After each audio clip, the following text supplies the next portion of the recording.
नमस्कार, मी डॉक्टर प्रिया पाटील, स्त्रीरोग तज्ज्ञ, रिलेशनशिप एक्सपर्ट आणि आज मी तुम्हाला पीई म्हणजेच प्रीमेच्युअर इजॅक्युलेशन, ज्याला आपण मराठीत शीघ्रपतन किंवा कोमलदी असेही म्हणतो, त्याबद्दल सविस्तर माहिती देणार आहे. हा विषय अनेकांसाठी संवेदनशील असतो, पण यावर मोकळेपणाने बोलणं तितकंच आवश्यक आहे, कारण माहिती असेल तर उपाय शक्य आहे. चॅनलवर नवीन असाल तर सबस्क्राईब करा. चला आपल्या विषयावर येऊ. शीघ्रपतन म्हणजे काय? थोडक्यात सांगायचं तर संबंधावेळी वीर्य खूप लवकर बाहेर येणं.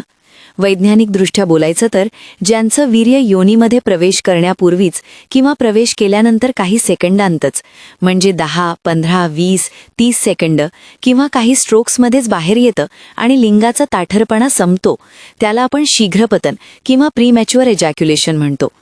पण खरी गोष्ट ही आहे की आमच्याकडे येणाऱ्या 90% रुग्णांमध्ये प्रत्यक्षात हा आजार नसतो. त्यांना जाणवणारी समस्या वेगळ्याच मुळातून येते, आणि ते मूळ आहे अपेक्षा. या अपेक्षा येतात कुठून? ब्लू फिल्म पाहून किंवा मित्रांशी बोलताना.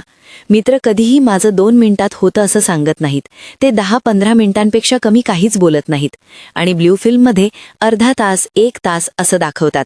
मग आपल्या मनात ठसतं की हेच नॉर्मल आहे. पण वास्तव हे आहे की साधारण संबंधाचा सामान्य वेळ हा 1 ते 3 मिनिटांचा असतो, आणि जेव्हा आपली अपेक्षा 30-45 मिनिटांची असते तेव्हा हे सामान्य 1-2 मिनिटंही आपल्याला समस्या वाटू लागतात. अपेक्षेचं हे ओझं माणसाला आतून खाऊन टाकतं, आणि नको ती लाज, नको तो न्यूनगंड मनात घर करतो. तर थोडक्यात 90% लोक जे आमच्याकडे येतात ते खऱ्या अर्थाने शीघ्रपतनाचे रुग्ण नसतात. ते आपल्याच मनाने तयार केलेल्या उच्च अपेक्षांचे शिकार असतात. आता खऱ्या शीघ्रपतनाचं वैज्ञानिक कारण काय आहे ते समजून घेऊ. ज्यांना खरोखरच ही समस्या आहे, म्हणजे प्रवेशाआधीच किंवा अगदी काही सेकंदांतच वीर्यपतन होतं, त्याचं कारण मेंदूत असतं, हॉर्मोन्सच्या पातळीवर. मेंदूत वेगवेगळ्या पेशी असतात.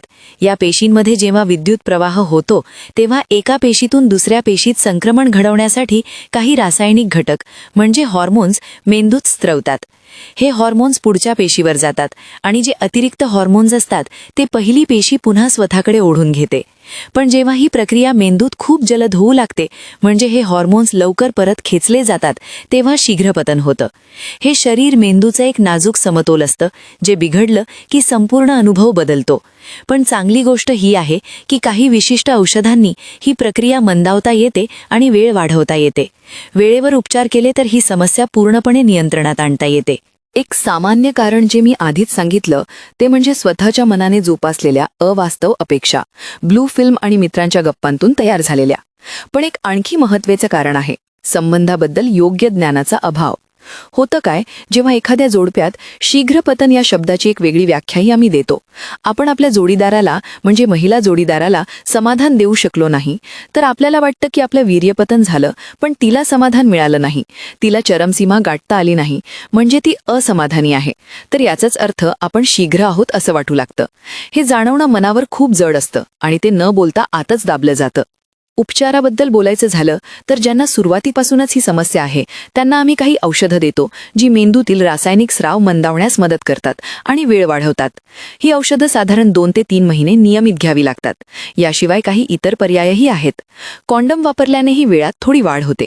काही विशेष कॉन्डम्स बाजारात उपलब्ध आहेत, लॉंग ड्युरेशन किंवा लॉंग लास्टिंग नावाने, ज्यांच्यात काही औषधी लेप असतो आणि त्यामुळे वेळ थोडा अधिक वाढवता येतो. हे छोटे उपाय कधीकधी मोठा फरक घडवतात आणि आत्मविश्वास परत येतो. शीघ्रपतनाबद्दल आणखी एक महत्त्वाची गोष्ट सांगायची आहे. शीघ्रपतन हे लिंगाच्या ताठरपणाच्या कमतरतेसोबतही थोड्या प्रमाणात येऊ शकतं. रुग्ण आमच्याकडे शीघ्रपतनाच्या तक्रारीने येतात, पण जेव्हा आम्ही जास्त खोलात जाऊन विचारतो किंवा नाही विचारलं तरी जेव्हा आम्ही त्यांना औषधं देतो तेव्हा लक्षात येतं की लिंगाचा ताठरपणा वाढवणारी औषधं दिली तर परिणाम अधिक चांगले मिळतात. शीघ्रपतनाने ग्रस्त माणसाला मनातून एक अपराधीपणाची भावना येते, आणि ती भावनाच शरीरावर परिणाम करते. म्हणूनच जेव्हा एखादा रुग्ण शीघ्रपतनाने त्रस्त असतो तेव्हा त्याचं इरेक्शनही काही प्रमाणात कमकुवत झालेलं दिसतं, मग ते मानसिक कारणाने असो किंवा शारीरिक. अशावेळी दोन्ही समस्यांवर एकत्र उपचार करावे लागतात. ताठरपणाही वाढवायचा आणि वेळही वाढवायचा, कारण एकट्याने एकाच समस्येवर उपाय केला तर पूर्ण यश मिळत नाही.